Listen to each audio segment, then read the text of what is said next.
Most of you guys know me. I'm Karen Johnson. I also go to UC Riverside. And today I'm going to be talking to you about international student immigration and the knowledge economy, how nations increase competitiveness through student mobility. And this is some recent research I did, and I'm using it to catapult myself into my PhD research questions. So the first thing I'm going to do is give you guys a little bit of background. So since the late 20th century, people, information, and goods and services have become increasingly mobile because of globalization. This amplified movement on an international scale has led to what economists call the knowledge economy. The knowledge economy creates knowledge-based wealth by combining powerful technology and high-skilled, well-educated minds. As the knowledge economy expands, the number of knowledge workers in the global labor market rises. And a knowledge worker is someone who is employed in knowledge-rich jobs in all sectors. So, answering part of the international need for employees, post-secondary education aims to create high-skilled, well-educated workers. So what this means respectively is more students than ever are pursuing their tertiary education abroad in order to gain an employability advantage as a knowledge worker. Over the past decade, the total number of internationally mobile students has increased from 1.3 million in 1990 to 2.1 million in 2000 and almost doubled to 4.1 million in 2010.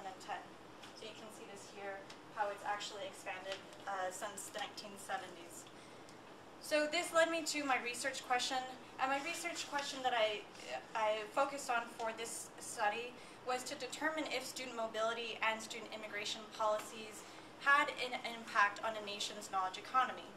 And what my research showed was that by comparing France and the US, that yes, indeed, international students are beneficial to a nation's knowledge economy, economic growth, and also that restrictive immigration policies can deter those students towards a more accommodating country. So a little bit of the methodology that I used in doing this, I was in France during my entire research for this, and what I did is I used research reports, stats, and things like that from organizations like the OECD, UNESCO, the IIE here in the United States, which is the International Institute for Education. And I also used French and American discourse on immigration, as well as law, circular, media, things like that, and I pulled it all together to see what you're kind of seeing today. So the first thing we need to consider is where we're coming from. And for this presentation, I made it a little bit more simple, and I'm going to be talking to you about two theories. One is the knowledge economy in itself, and immigration. So first, the knowledge economy, what is it? So it was pioneered by Fritz Mackleb and Peter Drucker in the 1960s, and they developed this off of business management and executive management theory. They had realized in the 1960s, post-World War II, that actually where labor and wealth generation was coming from was not actually from manual labor, but it was increasingly coming from intellectual labor and intellectual wealth. So now today what we're more seeing is the OECD, which is the Organization for Economic Cooperation and Development. And what the OECD uses is that they actually manage public policy, and they use it in response to this increasingly open global market and the use of ICT, which is information communication technology. So that's great, but what is the knowledge economy? The knowledge economy is what results when powerful technology and highly skilled, well-educated minds are brought together to create this knowledge-based wealth. So that directly feeds into the very classic immigration theory of Everett Lee, which is the push and pull factors. In this context, let's think about it as this. The knowledge economy is pushing students away from their home country, and it's pulling these students towards a country with opportunities for education and for employment. And this actually has policy impacts. This means that when you have an increasing number of international students, national immigration policies can impact the growth or the deterrence, which is a positive flow, which means that you're increasing the number of students you're going to have in, or a negative flow, which means the nation's policy have actually deterred those students from coming in, which means there's not a flow. It's a negative flow, which means that those students are actually flowing to a different country. And so what this does, it actually impacts the wealth growth in that particular nation's knowledge economy. So now let's look at my comparative politics and what I actually did in my research work. So I did a political comparison between France and the US. And I picked France and the US because they are both leading receiving countries of immigration. Traditionally, France is actually not a country of emigration at all. Emigration is when a country sends out people, but it is a country of immigration. So we'll start with France. So France has a very conservative slant in managing its immigration and also implementing its policies. And you can see this from the 1960s. From post-World War II, France really heavily recruited international workers, and they were the top country of immigration up until the 1960s. So from the 19th century to the 1960s, they were the #1 country of immigration in all of Europe. However, after the 1973 worldwide global crisis, they actually reduced their total immigration by 90%. This is huge. And then in the mid-1990s, they actually had a minister who proposed a zero immigration policy. This is also huge. So you can see that the policy in France has increasingly become more and more conservative, but they do have immigrants coming in. And the type of immigrants that they had coming in were for family reunification. In the 2000s, 64% of all immigration in France was because of family reunification, while workers were actually at about 14%. And temporary student visas were actually at 30%, which is really ridiculous if you're thinking about generating your knowledge economy and actually growing your economy in that sense. So we can see how this is going. So if we continue on that path, so through the 2000s, this conservative slant was actually seen, and immigration was blamed for social tensions because of post-colonialism as well as fear of Islam. And this led to the Prime Minister and President Nicolas Sarkozy, and he implemented something called selective immigration, which is émigration choisie. And so what this was in 2006 and 2007 was based off of something in Canada, and it's debatable whether it works or not. However, recently in 2013 there was an amendment to the Code of Entry and Stay for Foreign Nationals, and it actually allowed students to seek and obtain employment after the completion of their studies. So this was a 2013 circular, which meant that it went into force in January 2014. And when I say it went into force, I mean it went into force. Very much often in France, when something goes into force, bureaucrats don't actually put it into force, which in all the people that I've known subsequently after this research, no one has actually been able to take advantage of that amendment, which is really, really nuts. So in sum, we can see that while France has its opponents of immigration, we can see that through its conservative slant, it is currently actively working to attract, recruit, and retain international talent, especially in light of the economic demand for high-skilled, well-educated knowledge workers globally and within Europe. So now that we have that snapshot of France, let's take a look at the US. I'm sure everyone is familiar with US immigration? Yes? All right. So the US has used immigration policy to form its composition of incoming people. It has welcomed and it has discriminated in turn. The first immigration acts in the US were actually designed to create citizenship, and it was used as a mechanism to protect US citizens against the foreigners, against someone else who would want to aggress us. As immigration policy in the US developed, other acts were accepted they were aimed to accept preferred countries. This is seen in your Quota Act. Like, for example, if 3% of people came from Denmark, you would want to continue having 3% of people from Denmark, which was to create the demography that people wanted. However, US immigration policies were also very prohibitive, and they excluded undesirable peoples. And there is actually an 1875 Undesirables Act against Chinese people. So If we consider all of the beginning through all the end, France and the U.S. were very comparable post-World War II. They're both industrialized countries. They heavily recruited international workers in the 1960s. They both felt the economic oil crisis of 1973. However, the big difference was France, while it tried, and it did cut immigration 90% in the 1970s and up until the 1990s. The U.S., because we are bipartisan and we have political infighting, in the 1970s, the U.S. actually passed no significant immigration policies, which meant while France had proposed a zero immigration law in the 1990s, U.S. actually peaked in all of its immigration in the 1990s. So you can kind of see the way that public policy is actually influencing your flows. And when you're looking at general flows, you can see exactly how this is actually affecting attraction and deterrence for those international students.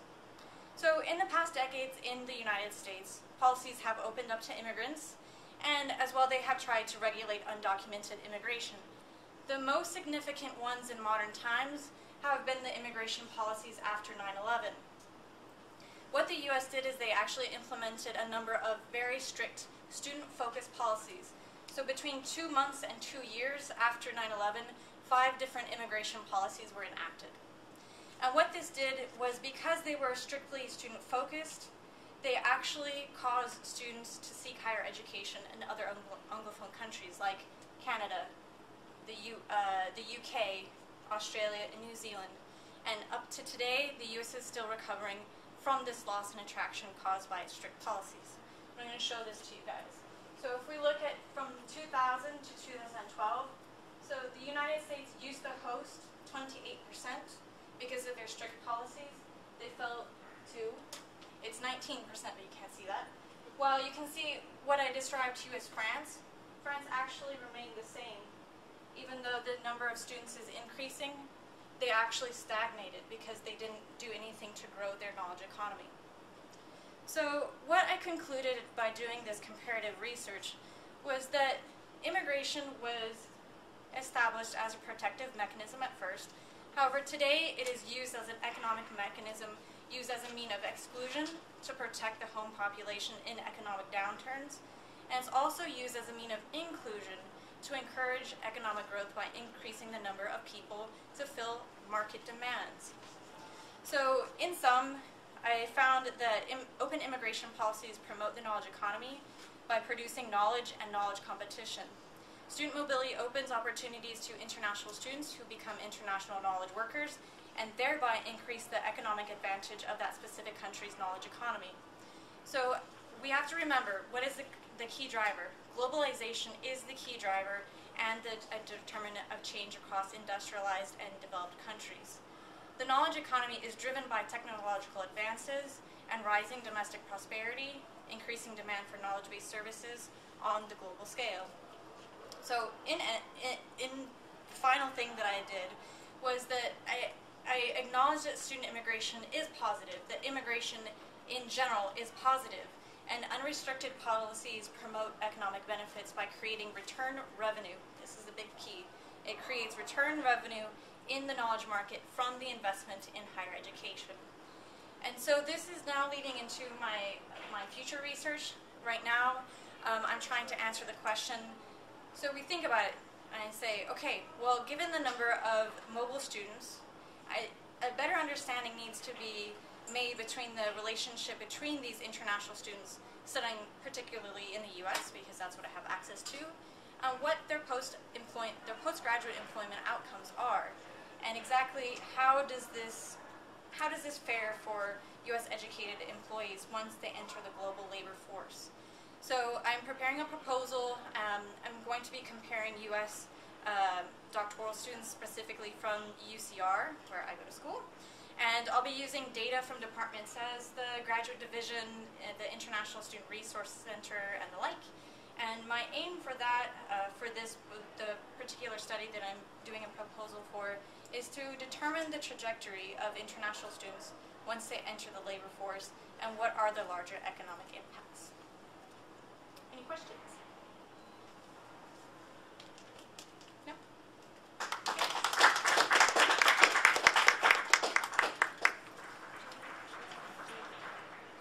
Do you guys want to do questions now? Nobody seems to be jumping, so you can.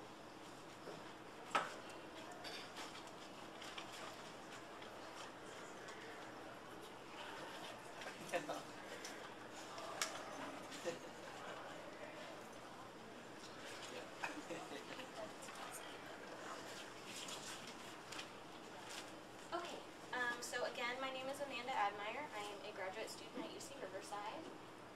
Today I'm just going to be talking a little bit about what I found in my review of the research on violence among immigrant families, and then I'm going to be kind of calling for future research in some areas, and I would love your suggestions and your feedback. So first, I should say that I study gender as well as immigration and criminology, so I have a very feminist slant.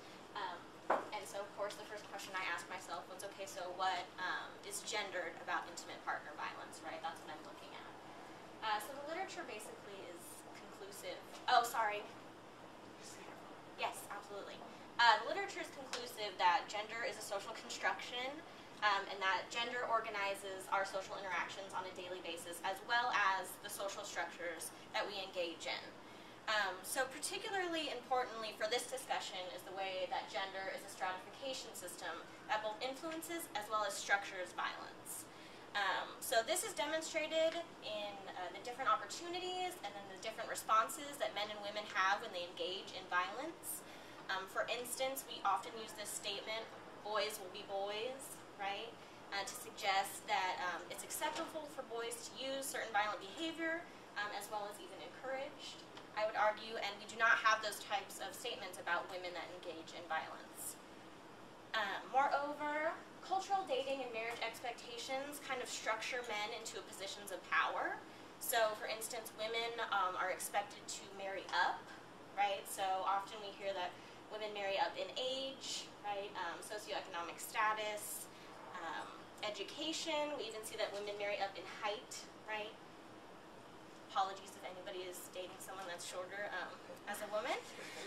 But often, right, these expectations suggest that women marry up, which structures men into these gendered advantages, right? They have more resources and consequently more power within heterosexual relationships, right?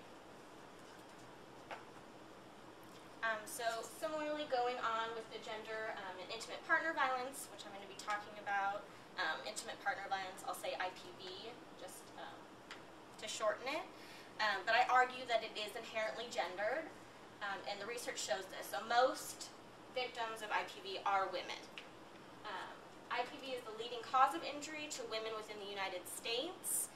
And just to give you an idea of what that means, so more women are treated in the ER for IPV injuries than for non-marital rapes, muggings, and traffic accidents combined. So this is in the United States.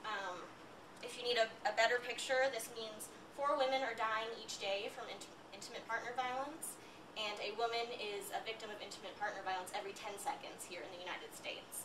So if you just consider how long we've been in this session, right, that's dozens and dozens of women that are being injured by their partners. So what we know is that women are more likely to be victims of IPV.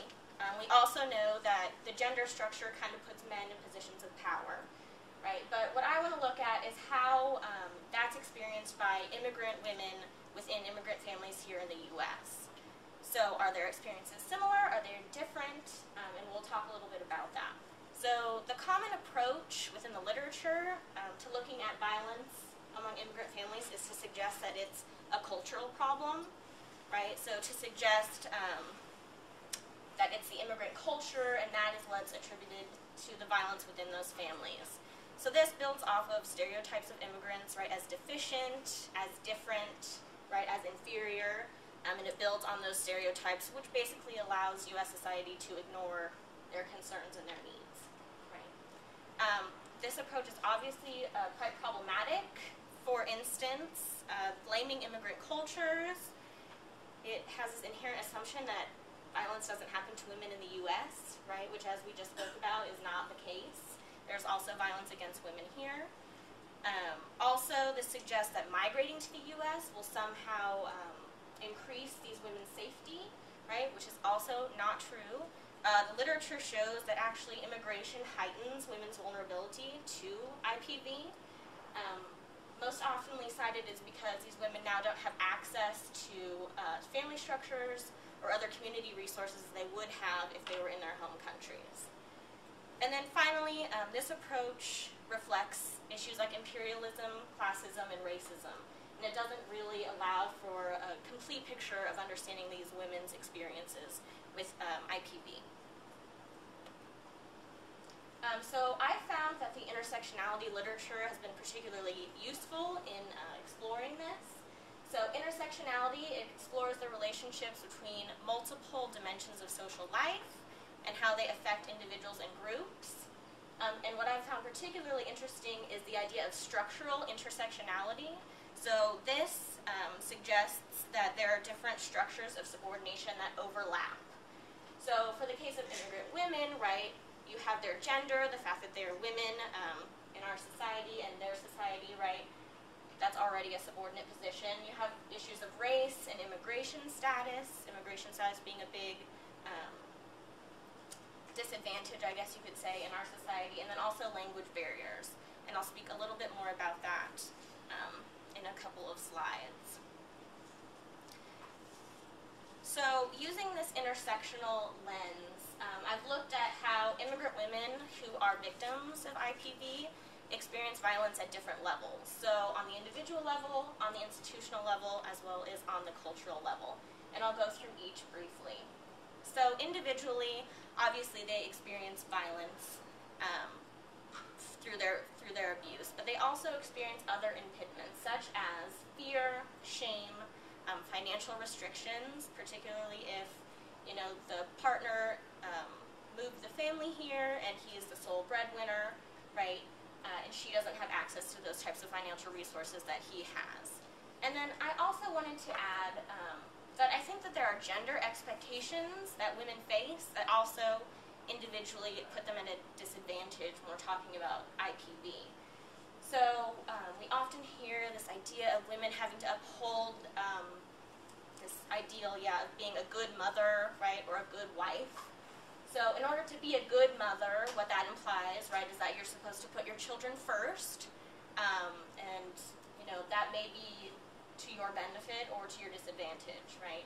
To be a good wife, you're expected to maintain the household, right, keep everything harmonious. So if a woman comes out and discusses her abuse, that could be an indicator of her, right, her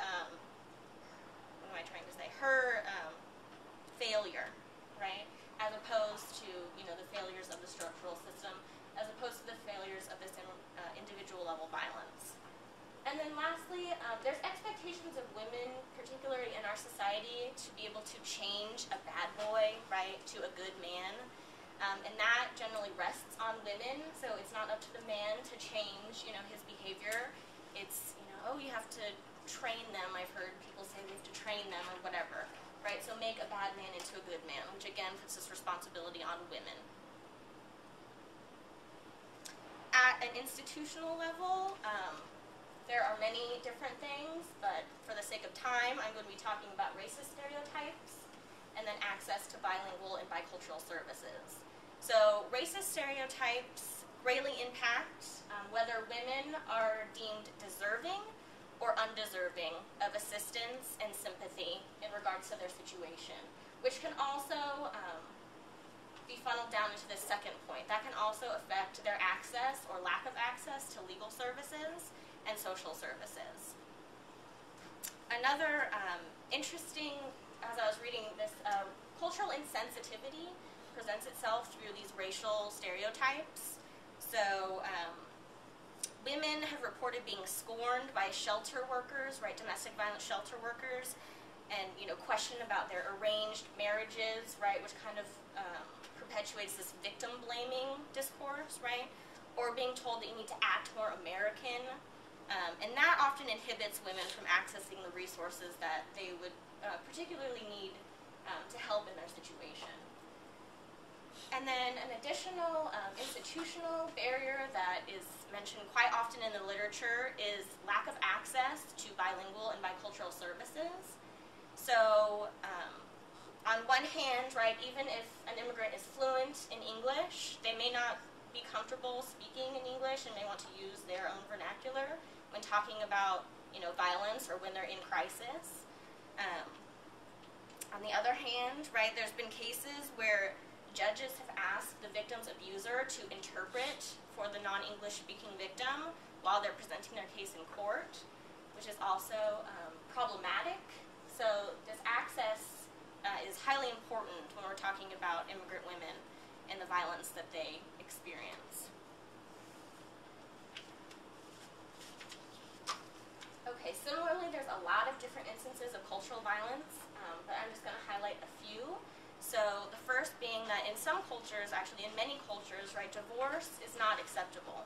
So much so that women often choose to stay in their abusive relationship rather than go through a divorce. There's also this idea, which comes up a lot in the literature, of this need for women to protect the reputation of their communities.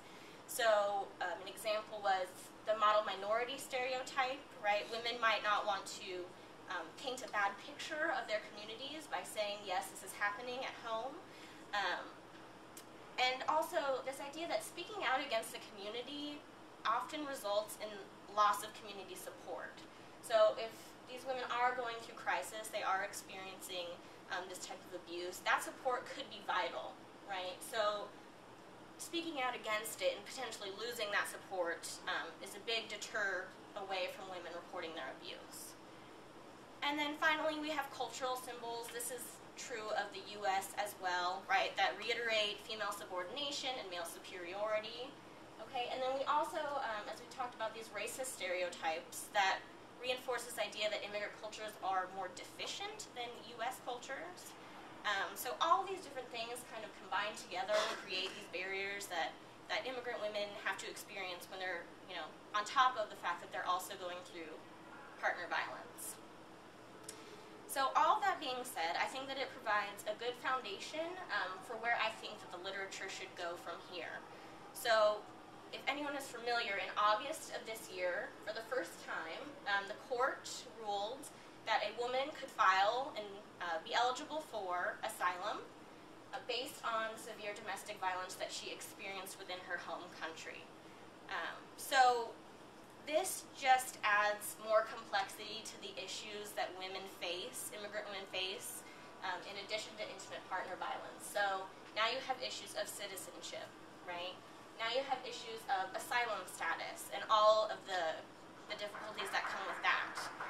So I think it would be important to expand the literature to include the experiences of immigrant women who are fleeing from their home countries into a different country, as it seems like most of the literature right now is kind of focused on immigrant women that are still here with their abusive partners and trying to leave.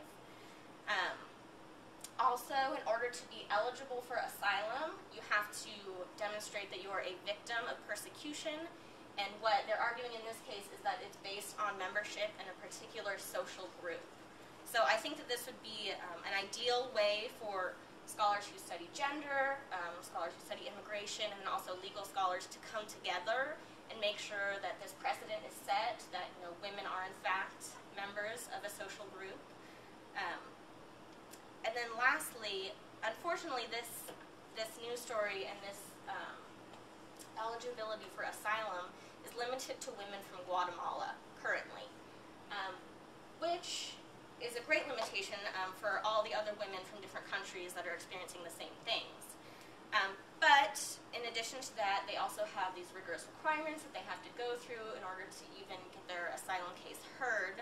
And what I think this demonstrates is just additional structural barriers. So in addition to all the stuff that I've already talked about, right, now you have all these added barriers for these women who are trying to seek safety from their violent homes. And this is kind of the vein I'm hoping to go into for my dissertation, and I would appreciate any comments or feedback at the end, and thank you.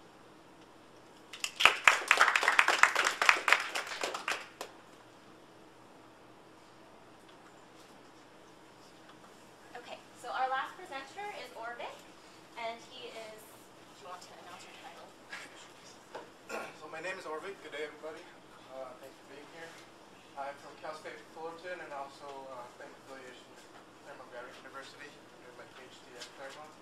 I got my MA at Cal State Fullerton and I currently lecture there at Cal State Fullerton.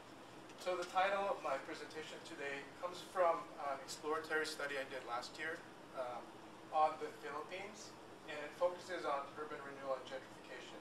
So for this presentation, I'm focusing on looking through a gendered lens of urban renewal and gentrification in Metro Manila, Philippines, so very specific to that place, right? And the question I'm asking here is it nation building or empire building? So by the end of this presentation, all I want you to take away from this is what is a nation, right? What does a nation do?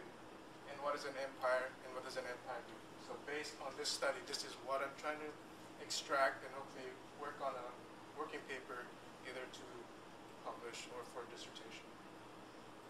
So I have two research questions in this study.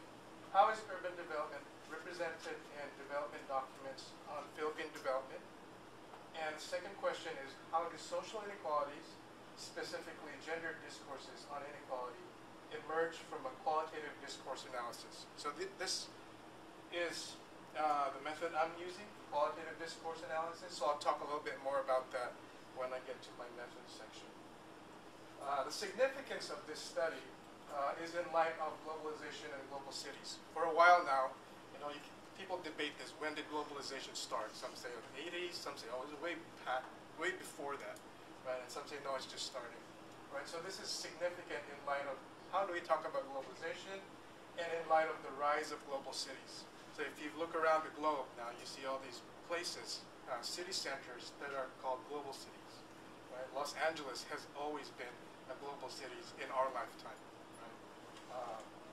New York, Tokyo, you name it. There's a lot more cities out there, right? So this is significant in light of globalization and how this links to nation building or empire building, right? Second significance is the research on the relationship of urban renewal and specifically gentrification when a place experiences urban blight. There's a lot of poverty, people leave, right, because of crime, because of just disinvestment, right? So gentrification and then urban renewal. Most of the study and research done on this are focused on developed nations, right? The United States, Europe, Australia, Japan, right? But what they call developing countries, even that terminology is debatable, right? Third world countries, developing countries, global south. There's very little research on this. Although it's starting, it's, if you just by sheer numbers, all the focus is on developed nations, right? So as a sociologist and with a global lens, this is my interest, is what is happening to the countries away from these powers, global powers. And then thirdly, theoretical framework for understanding nation state, nation building, nationalism, and empire formation needs to be updated, especially in light of theories of Max Weber, Ulrich Beck, and Hobsbawm. In regards to what is a nation, what does a nation do, what is nationalism, how do you look at nationalism, how does that play out in the country, and how does that play out globally, and then empire formation, right? What is an empire? If you're a Star Wars fan, you know what this means, right? So I'll talk a little bit more about that towards the end. And then fourthly, the significance of critical theory and looking at globalization, global cities, gentrification, and urban renewal, right? Looking at it maybe from Borders and Borderlands. If you're familiar with La Frontera by Anzaldúa. And then some other names that I'm using for this study is, of course, Karl Marx, right? Inequalities, bourgeoisie versus proletariat, Gramsci in regards to hegemony, and Adorno in regards to media. What is the role of media in all of these things? So just a little bit of context in light of what I'm looking at specifically. Right? So in the Philippines, there's a history of the politics of land and urban change, right? Beginning from an agricultural economy and then to an industrial economy, now to an information technology economy, right? And you can pretty much superimpose this to a lot of developing nations, even the US, how it progressed from agricultural, industrial, information technologies. And then there are also some failed urban renewal projects, specifically looking at Metro Manila. So when they went through this progress from agricultural to industrial, right, and just the imbalance of power between the West and these developing nations, so then the poverty rate kept rising, and there's also this underlying problem of corruption, right? So you can even apply this to South America, Africa, and yeah, specifically those countries. I mean, it's here too, but we don't see it as much, and it's not as pronounced as in those places, right? So in Metro Manila, some of the major projects in the 80s, even this, I think 70s, it started in the 70s all the way to the 80s, up until now, focuses on slum redevelopment, right? The World Bank pours money in there for food, right? Aid for the poor, clothing, right? Basic necessities, and poverty alleviation. Right? But if you go to Metro Manila, and if you look at the history of the amount of money that was poured into there, there's nothing that's really improved. It's still there. You can even look at this in other countries such as Mexico City, right? Same thing. It's still there. Slums are still there, but they have a lot of money being poured into them, right? So these are very interesting to me in light of economics, and then in light of the social life, right? Social inequalities that get perpetuated. And then finally, for the urban context in the slide, the growth of megacities in developing nations is an emerging trend, right? If you look at the statistics, there's high rates of growth in Metro Manila, right? 5.1% over the past 4 decades, and it's growing, right? 20 million and rising, I think, as they call it now. And if you just look across the globe, right? Urban populations are rising. You link to the push and pull factors. Cultural hegemony is also a key aspect of this study, right? Hegemonic urban development, meaning somebody's trying to sell people something, right? And it's not by force. They're not changing things by force, right? But it's through this process, and this is how I use Adorno and try to understand what the media role is, especially in regards to social media, right? Twitter feeds, YouTube videos, movies, right? We're slowly sort of accepting, okay, this is okay, instead of this by force, this is how it's going to happen, right? So this is another key element of this study. And also representations of urban renewal, right? The representations in media, in digital media, social media.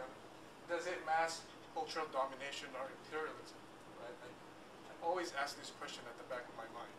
Right? Is there a conspiracy, or is it just this unanticipated consequence of things happening that masks this cultural domination? Right? And then the discourse represents urban renewal as nation building. So in the Philippines, when they talk about urban renewal, even in slum redevelopment, they say we're building the nation. Right? And this is very key to the Philippines because of the corruption in the Philippines. Right? So we're building the nation. We're building the nation. Okay, World Bank, give us some more money. But it doesn't trickle down to the people, right? It goes to people, some people's pockets, or I don't know where it goes. Right? It just disappears. And then in current literature, there's a creation of a new social class and elites. Right? So in the context of the Philippines, it's a colonized country. The elites used to be the Spanish, right? When they colonized the Philippines, the Spanish left, the Japanese came, they were the elites. When the Japanese left, the United States came, they were the elites. And then when they left, right, there was this vacuum, and the elites were the politicians. But in new literature, they're talking about immigrants. So the people who crossed borders, came to the United States, went to Paris, went to Europe for jobs, right, built up their social and economic class, right? They have money now, they're cultured, educated, and their kids are educated. Some of them detached them from their history. So they're this new being, almost. Right? And they're moving back, some of them, purchasing land. And this is new social class. They're in the cities, mostly centered in urban centers, gentrifying areas, right? The hip urban neighborhood. Very interesting in light of Philippines and in light of global cities. So my methods for this specific study is qualitative data analysis, specifically looking at meanings and representations in development documents, and then also using archival methods, which are unobtrusive and exploratory. And I put unobtrusive, it almost seems silly because archival methods is, unobtrusive. But the history of this study, actually, there was a person, his name is Walden Bell, if you're interested.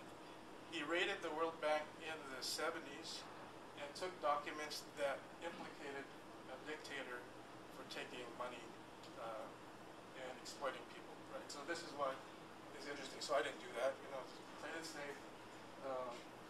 And also a discourse analysis, a systematic way of analyzing key discourses in documents. So I didn't do interviews, I didn't do a quantitative analysis, but I was very specifically just looking at what the documents say, and then probably expanding this to what the media is saying.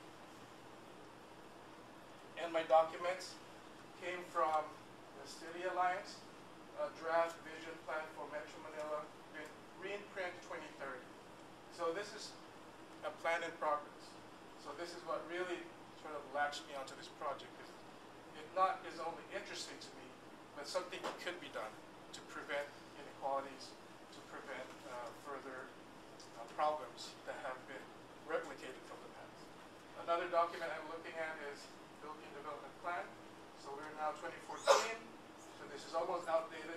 In 2 years, we'll see what they're going to do, right? So some of the plans I'll highlight briefly as I end the presentation shorthand. And then some documents from the World Bank, specifically just ledgers, seeing what kind of money flowed in and out of the Philippines. So this is a page from the Metro Manila Green Print 2030. And I wanted to highlight this because this is one of my texts that I'm analyzing. So if you look at just the colors, right, green, right, so it parallels this green movement, right, environmental movement, eco movement, and draw your attention to this paragraph here. To create a Metro Manila that is inclusive and green, right? So when you think about inclusive, it's everybody, right? But I don't know, is that going to happen, right? From the very lowest of the low up to the elitist. Resource and time conserving, recognizing residents' priorities for livelihood, right, so job creation, mobility, in a livable habitat they will nurture, cherish, and truly call their own. And then here it says, my metro, one story, right, so a unification type of discourse, our home, right, so who is our? Who are they talking to, right, do the poor people even see this plan? Were they even part of the dialogue?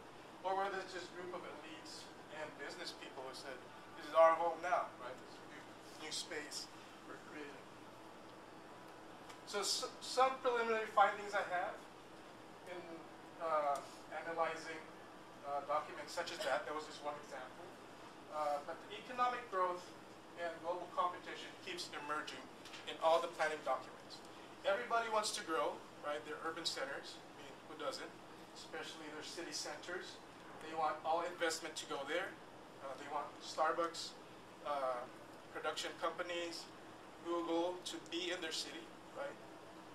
The discourse of increasing the standard of living linked to that, right? When there's investment, the people who work those jobs usually get a higher wage, usually. Sustainability is always in the discourse for this 2016 and 2030 plan. And then also the establishment of green zones, right? Economic sustainability and ecological sustainability, right? So we're going to build this, but we're going to be mindful of the environment.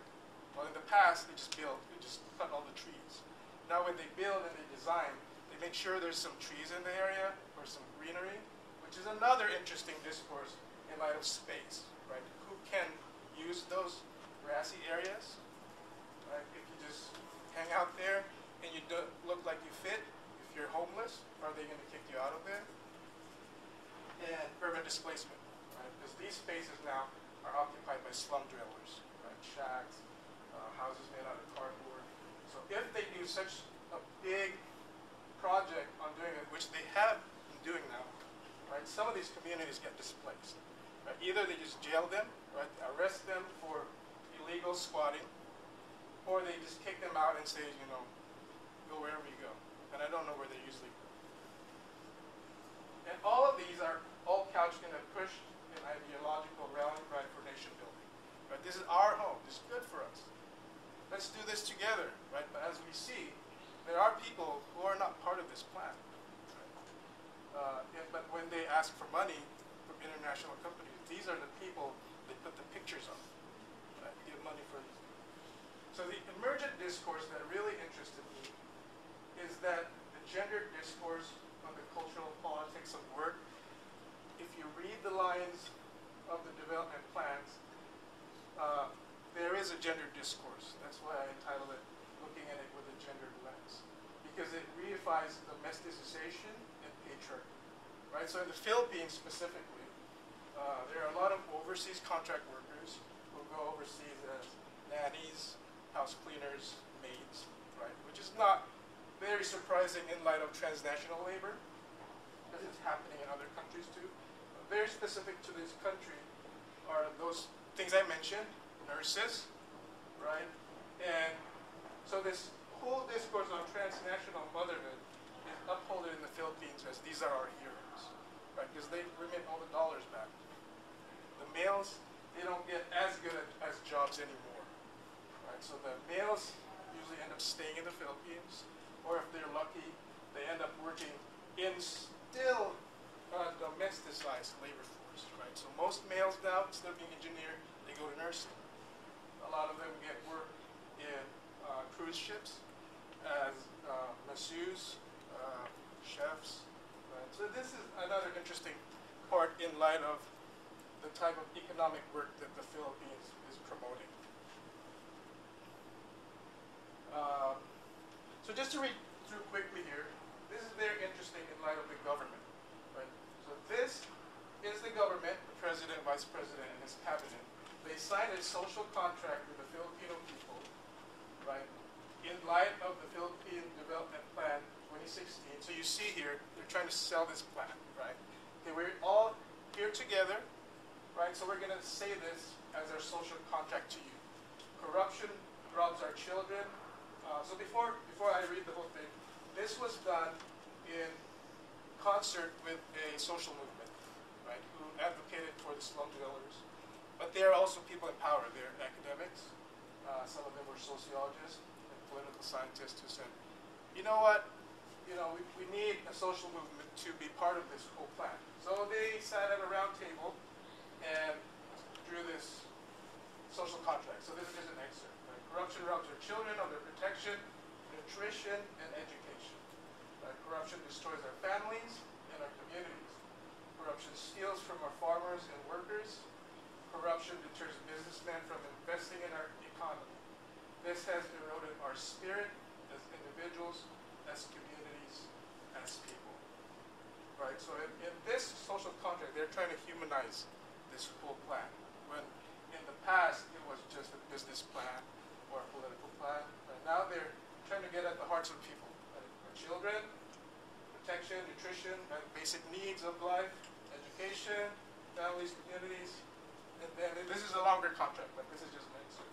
So they're trying to get at the human side of people, right? To say, this is good for our country. This will build our nation, not just structurally, but as a social group. Right, so in my analytical discussion for today, just want to highlight a few things here. Urban renewal is an attempt to rebuild the nation as a way to establish good government, good governance.